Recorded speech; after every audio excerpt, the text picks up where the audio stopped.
globalis cabal perlu Tiongkok karena bagian utama dari global supply chain mereka. Siapa saja mereka itu? Microsoft, Apple, Samsung, dan ribuan major brand internasional yang sudah pabaliet kesangkut dengan strategi ekor naganya Tiongkok. Karena itu, mereka sulit mengikuti perintah Commander in Chief-nya yang rasis yaitu Mr. Trump untuk melepas Tiongkok. Trump yang saat ini reputasinya menjadi public enemy nomor 1 di dunia adalah nasionalis sejatinya Amerika. Dan di dunia saat ini, nasionalisme mulai tumbuh lagi. Pertama yang paling kuat adalah Rusia dengan Putinnya, dan di Saudi Arabia dengan MBS-nya Muhammad bin Salman Al Saud. Oke sahabat, mulai kebayang siapa yang perang sekarang kan? Blok mana yang sedang bermain? Partai Demokrat saingan Trump main di pihak mana? Sudah mulai paham? Sekedar catatan, Wahyudi tetap ada di dua belah pihak. Ingat ya itu ya. Lalu Indonesia bagaimana? Memanfaatkan kekisruhan tersebut bagaimana? Ada dua hal yang harus diangkat saat ini di negeri tercinta Nusantara, yaitu satu, nasionalisme, dua, deglobalisasi. Apa yang harus kita lakukan? Mulai dari mana kita itu? Oke, kita bantu negara kita yang tercinta ini. Sehubung si Bosman ini adalah orang paling getol mengingatkan akan pentingnya nasionalisme,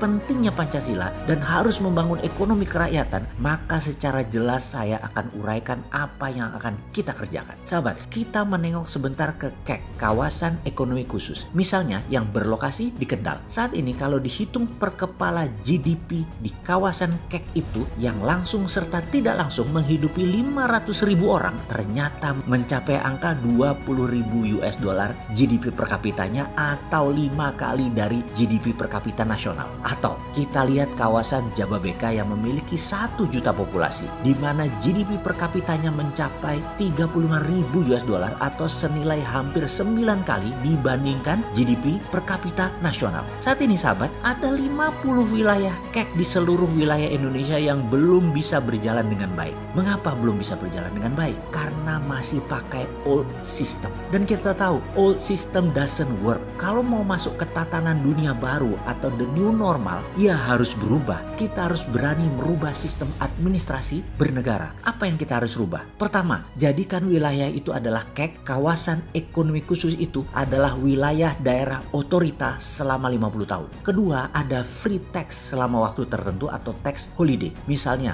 heavy industry 10 tahun bebas pajak. Untuk industri ringan 5 tahun bebas pajak. Untuk daerah pengembangan wisata 25 tahun bebas pajaknya. Untuk strategic industri dan manufaktur 25 tahun bebas pajak dan lain sebagainya tergantung kemanfaatan jangka pendek, menengah atau panjang. Jadikan daerah otorita. Dengan adanya otorita maka penguasa atau pejabat otorita bisa mengambil alih seluruh perizinan dengan strategi post audit. Oke, ini saya dijelaskan di tempat lain ya, sing sabar. Kita lanjut. Kemudian gunakan project based financing dan asset based financing dengan nilai sampai 500% dari nilai jaminan. Misalnya begini, seseorang mau bangun pabrik garment, punya tanah 10 hektar di kawasan KEK tersebut, nilainya katakanlah 10 miliar. Maka pinjamannya dari SKK Keuangan atau Satuan Kerja Khusus Keuangan, ini departemen baru, adalah bisa meminjamkan uang 5 kali lipat atau 500% dari nilai aset. Ini adalah teknik menggunakan MMT,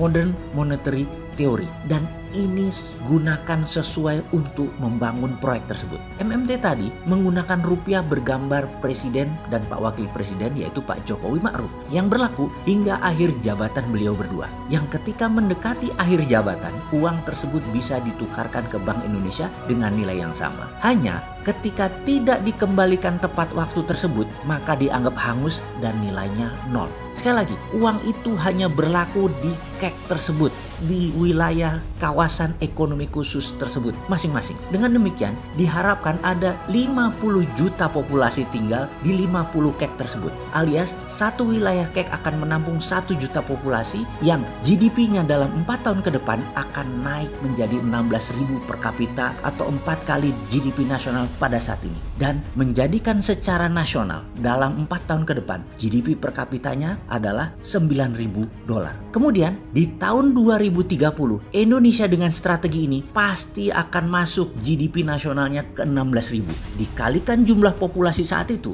maka sudah pasti Indonesia adalah negara nomor 3 terbesar di dunia ekonominya. Jadi sekarang tunggu apa lagi? Yuk kerjakan, bangun KEK berbasis MMT.